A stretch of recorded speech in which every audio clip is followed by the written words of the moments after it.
প্রসব ব্যথার যন্ত্রণার ভিডিও আপলোড করলে মিলিয়ন মিলিয়ন ভিউ হওয়ার পরে এই বিথি আপু আর বেঁচে নাই। বিথি আপু মারা গেছে বাচ্চা হওয়ার সময়।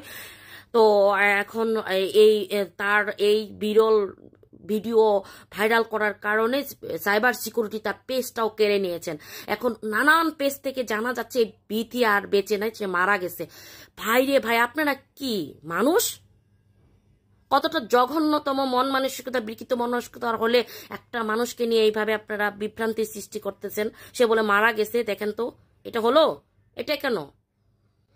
ভাই রে ভাই, মানে প্রত্যেকটা অনেক পেজে করতেছে আর সবাই আলহামদুলিল্লাহ আলহামদুলিল্লাহ পড়তেছেন।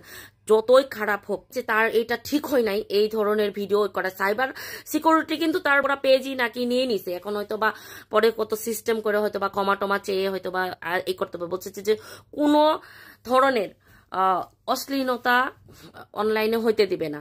হয়তো ওদের চোখে পড়ছে এটাকে, তারা এই আইডিটাই করে দিছে। কিন্তু বা যে সাইবার সিকিউরিটি কাজ এটার বিচার করছে। কিন্তু আপনারা মিথ্যা ছড়াচ্ছেন। জানো এই মানুষটার এই অবস্থায় কতটা কঠিন একটা পরিস্থিতি বলেন তো। পৃথিবীতে শত্রুকেও তো মানুষ এই ধরনের কথা, কেউ মানুষ এই ধরনের কি নালদ দেয় না যতটা অভিশাপ আপনারা দিচ্ছেন। তার মধ্যে আবার হলো এই মরার ভিডিও শোনার পর সবাই আলহামদুলিল্লাহ আলহামদুলিল্লাহ বলতেছে।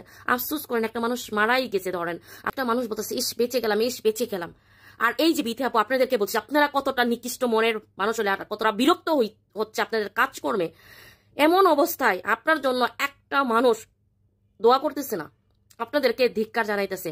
তাহলে কর্ম আসলেও জানেন, জন্ম হোক যেটা সেটা, কর্ম হোক ভালো। একটাতেই তো আছে, জন্ম যেখানেই হোক কর্ম হোক ভালো। তো কর্মগুলো আপনাদের এতটাই খারাপ হয়েছে যে আপনাদের জন্ম নিয়েও মানুষের সন্দেহ হয়ে যাচ্ছে, আপনাদের পরিবার নিয়ে মানুষের প্রশ্ন আসতেছে।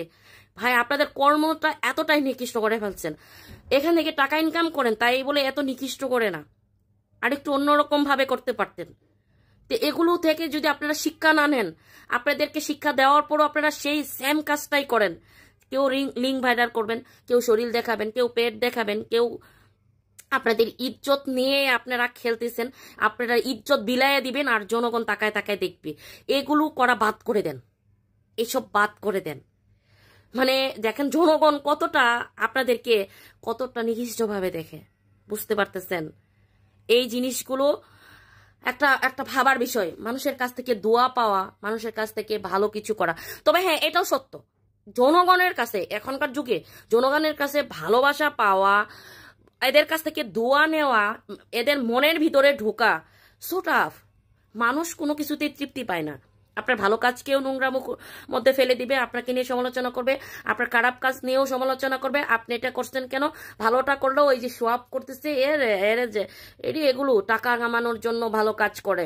মানে আপনাকে কোনো কিছুতে তো শান্তি দিবে না জনগণ। আমাদের দেশের মানুষগুলো এরকমই হয়েছে। এরা আপনাদেরকে কোনোভাবেই শান্তিতে দিবে না, ভালো কাজেও শান্তি দিবে না, খারাপ কাজেও শান্তি দিবে না। কিন্তু তারপরেও এই যে কিছু সংখ্যক মানুষ তো অবশ্যই ভালো আছে, যারা ভালো আপনাদের দেখে আপনাকে ভালোবাসবে। কিন্তু আপনাদের কেউ ভালোবাসতেছে না, আপনাদের কোনো ভালোবাসার মানুষ নাই, সব কি হ্যাটার্স। আর আপনাদের এটাই ভালো লাগে, আপনাদের তো কাজই এটা যে আমরা হ্যাটার্স নিয়ে বাঁচবো। হ্যাটার্স হলে ওদের টাকা বেশি, ডলার ইনকাম। তো এগুলো বাদ দেন, তাহলে হয়তো বা জীবনটা আরো সুন্দর হবে। এই যে একটা মানে কি বলবো, এগুলো আসলে খুবই খারাপ, খুবই খারাপ, অনেক খারাপ। এটা বলে বোঝানোর মতো না। এগুলো বাদ দেন, তাহলে মানুষ একটু দোয়া পাবেন জীবনে। এটাই তো এই ক্ষণিকের কিছু টাকা পয়সা, ধন দৌলত, এগুলো তো আল্লাহ বলছে ক্ষণিকের, কখন কার কোথায় নিয়ে দাঁড় করাবে বলা যায় না। হ্যাঁ, আজকে ফার্মাসিটি আছে, আজকে আপনার কোটিপতি, কালকে আপনি রাস্তার ফকির। এটা কখন কিভাবে কি হবেন বলা যায় না। এই জন্য একটু নেই নীতি নিয়ে চলেন, তাহলে জীবনটা সুন্দর হবে। তো সবাই ভালো থাকবেন, সুস্থ থাকবেন, আমার জন্য দোয়া করবেন। যারা আমার ইউটিউবটা এখনো সাবস্ক্রাইব করেনি, সাবস্ক্রাইব করে দেবেন, সেম নামে রিপা ক্রিয়েশন। আর এই বড় বড় ভিডিওগুলি, পুরা ভিডিও কিন্তু এই আপনারা ইউটিউবেই পাবেন। তো অবশ্যই ইউটিউব সাবস্ক্রাইব করতে হবে। আল্লাহ হাফিজ।